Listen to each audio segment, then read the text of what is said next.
Olá pessoal, professor Paulo, espero que todos estejam bem. Eu estou fazendo uma nova gravação da aula de sons pulmonares, porque houve aquele problema que a gente teve que migrar para o Teams, porque o Collaborate travou. Então eu optei por fazer uma nova gravação para a gente garantir que todo mundo consiga vê-la. Tá? Importante quando você for ouvir essa aula que você use o fone de ouvido, porque vai facilitar principalmente para você ouvir os sons pulmonares que eu vou mostrar para vocês. Tá? Então a gente vai analisar esses sons pulmonares, tanto os normais como os anormais, e vamos tentar correlacionar com as suas principais causas. O que eu quero dizer para vocês quando a gente vai analisar? Analisar para som pulmonar, a gente tem que pensar em reconhecer padrões. Então vocês têm que reconhecer o padrão do sibilo, reconhecer o padrão do murmúrio vesicular. E qual a sua fisiopatologia ou a sua fisiologia quando ele for normal. Por que tem que reconhecer padrão? Porque a gente tem que saber que o sibilo de uma criança vai ser diferente de um adulto. O sibilo de um adulto é diferente do sibilo de outro. Isso tem muita influência, por exemplo, a frequência respiratória, o padrão de desenvolvimento, o estado que esse paciente está, ele não vai ter um sibilo igual para todos. Sibilo em criança, como ela respira muito mais rápido que adulto, é muito mais curto. Então, importante é reconhecer esses padrões, tá? Vocês vão ver, quando vocês derem uma pesquisada na internet, nos sons pulmonares, existem diversos sons, padrões de estertor fino, estertor grosso, sibilo, ronco, então tem muita variação, tá? Importante então é reconhecer esse padrão. A gente tem que saber o que é anormal e anormal, e às vezes o som anormal, ele é simplesmente um som que tem um padrão normal, mas ele é auscultado num local diferente. Por exemplo, o som brônquico. Se vocês ouvirem um som brônquico fora do esperado de localização normal para ele, esse som implica em patologia. Tá? Importante vocês saberem que, e quando forem estudar e aplicar para a vida de vocês depois, que não dá para estabelecer causa simplesmente pela ausculta. O que eu quero dizer isso que não tem exclusividade? Vocês não podem memorizar e levar como uma verdade que o estertor fino, a causa é pneumonia.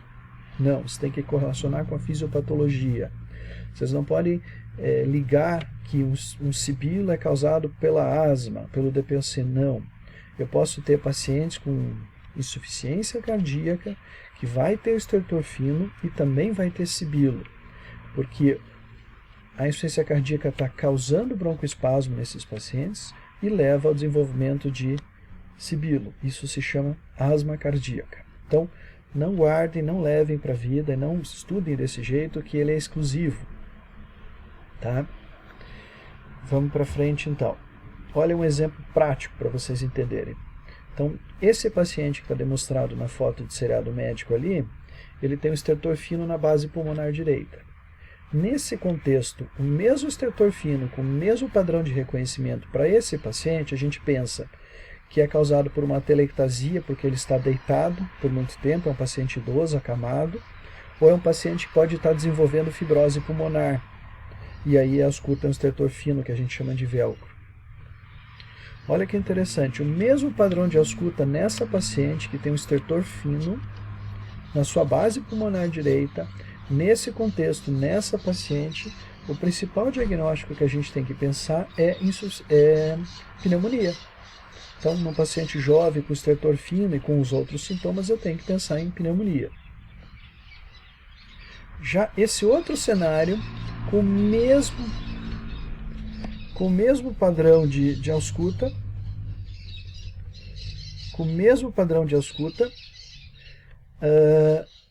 e vendo esse pacotinho completo da imagem, esse estertor fino quer dizer que ele tem insuficiência cardíaca. Reparem que esse paciente está com o travesseiro e a cama elevadas, está usando oxigênio, então isso indica que ele tem ortopneia. Então esse paciente tem muito provavelmente o estertor fino, igual ao estertor fino do idoso, igual ao estertor fino daquela paciente mais jovem, mas que nesse cenário é por insuficiência cardíaca. E é assim que a gente tem que pensar. Vamos ver os sons pulmonares agora. Nós temos sons pulmonares chamados normais. O mais fácil de ouvir é o som traqueal. E ele fica na traqueia, então a gente vai ouvir quando colocar o estetoscópio sobre o pescoço, né? Na traqueia mesmo, então na região central da traqueia. E o que a gente vai ouvir? Como é que a gente vai começar a identificar esses padrões agora? Esse som traqueal, ele é um exemplo de um som tubular. Isso quer dizer o quê? Que ele tem uma relação entre tempo inspiratório e expiratório igual, de 1 para 1. Tempo inspiratório e expiratório de 1 para 1. Com um pouquinho mais de atenção, você vai ver que no final da inspiração e do início da expiração existe um intervalo silencioso, um pequeno gap. Que isso também é característico do som traqueal. E como ele tem alta frequência, ele é facilmente ouvido. Então vocês não vão ter dificuldade de ouvir isso. Ok? Não se preocupem, se está difícil de ouvir o gap, não tem problema. As principais características são a relação tempo inspiratório 1 para 1 e é que ele tem alta frequência, ou seja, ele é fácil de ouvir. Vamos agora para um som pulmonar mais comum que a gente encontra, que é o murmúrio vesicular, que é o som pulmonar normal que vocês vão ouvir na maior parte do tórax. Aqui ele já tem uma relação diferente, ele já não é um som vesicular, a gente chama ele de som, aliás, não é um som tubular, ele é um som vesicular. Isso vai influenciar numa situação que vai ter uma relação de tempo inspiratório e expiratório diferente. E por que isso acontece, pessoal? O murmúrio vesicular, ele é o som causado pelo parênquima pulmonar em si, então pela rede alveolar, pela árvore respiratória que a gente tem no parênquima pulmonar. E o que acontece isso? Nós temos um som que sai, o som que é produzido pela entrada do ar, a movimentação do ar nessa válvula brônquica, quando ele está na traqueia, nos brônquios, ele praticamente não sofre nenhum tipo de abafamento nesses sons. Mas à medida que esse ar vai entrando na árvore brônquica e na rede alveolar, ele vai abafar os sons de alta frequência. Então o que vai acontecer? A partir do momento que ele abafa os sons de alta frequência, esses sons vão ficar mais difíceis de ouvir, praticamente a gente não ouve. Isso vai fazer com que tenha uma redução do tempo expiratório. Então, quando vocês colocarem o estetoscópio, e vocês vão ouvir, ele tem uma relação 3 vezes mais duradoura da inspiração em relação à expiração. Ou seja, a relação inspiração é 3 versus 1 da expiração. Isso é causado porque o tempo expiratório sofreu esse abafamento dos sons de alta frequência e praticamente ele é abolido, então ele desaparece. É um som que tem uma relação, ele vai direto em inspiração e expiração, a gente não ouve gap, e vocês vão ver que ele é mais baixo de ouvir, ele não é tão fácil de ouvir quanto os sons tubulares, que seriam o traqueal e o brônquico, que a gente vai ver daqui a pouco. Vamos ver isso na prática agora. Então, vamos tentar ouvir isso agora num som de um áudio aqui. Então, eu vou tirar o meu gravador e vocês vão ouvir o som agora.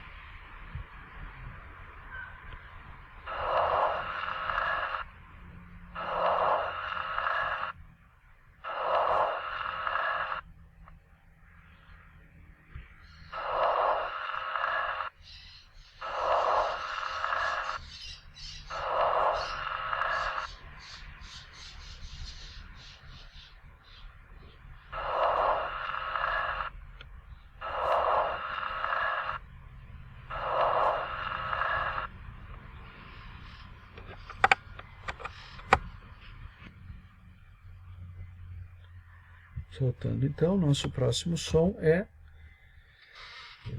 o som brônquico agora. Também é um som tubular. Onde é que a gente vai ouvir o som brônquico? A gente ouve sons brônquicos em cima da região external, então em cima do osso do externo. Então onde a gente coloca o nosso estetoscópio e o paciente respira pela boca, ele tem essa característica de um som que tem relação 1 para 1 entre o tempo inspiratório e expiratório. A gente consegue perceber o gap e ele tem uma frequência mais alta que o murmúrio vesicular, mas não chega ser tão alto quanto o traqueal, porque já existe um pouquinho de abafamento das frequências maiores, tá? E esse é um som tubular. O que é importante a gente saber no som brônquico? O som brônquico, ele é um dos sons que a gente tem que prestar atenção onde você está ouvindo. Se você está ouvindo em cima do externo, é normal. Mas se você ouvir, por exemplo, um som brônquico na base pulmonar direita, no ápice pulmonar esquerdo, né, nos campos médios dos pulmões, esse som não é normal, e aí ele é um som brônquico patológico, e ele é causado por uma condensação bastante grande. De maneira geral, o som brônquico ele é causado por uma pneumonia chamada pneumonia lobar. Ok? Então é uma pneumonia bastante importante, bastante grave. Vamos ouvir agora esse som brônquico então.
Ok?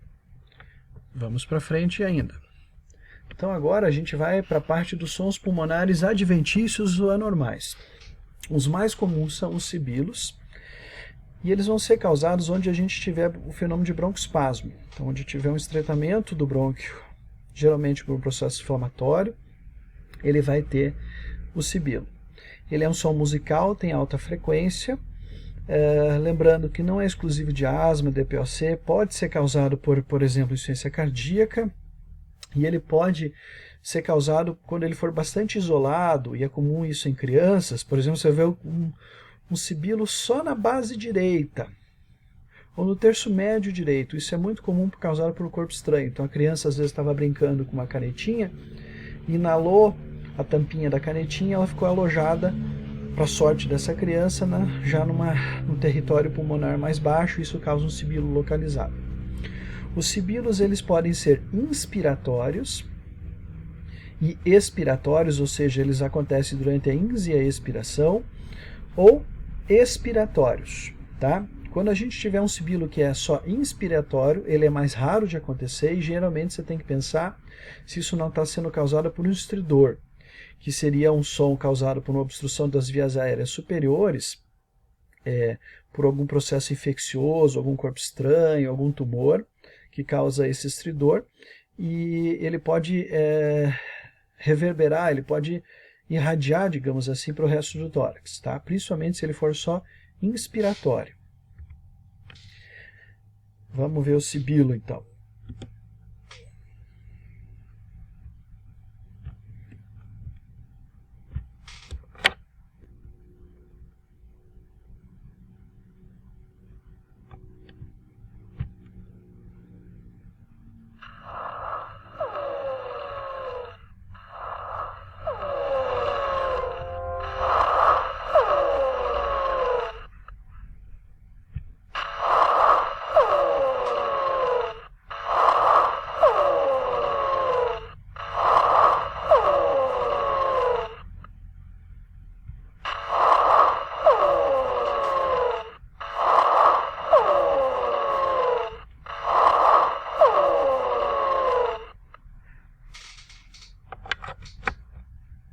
Ok? Vamos para outro som pulmonar adventício agora, que seriam os roncos. Eles vão acontecer onde tiver uma passagem normal de fluxo também, mas geralmente em árvores brônquicas maiores, assim. Então não é brônquios pequenos, eles são de maior calibre, tá?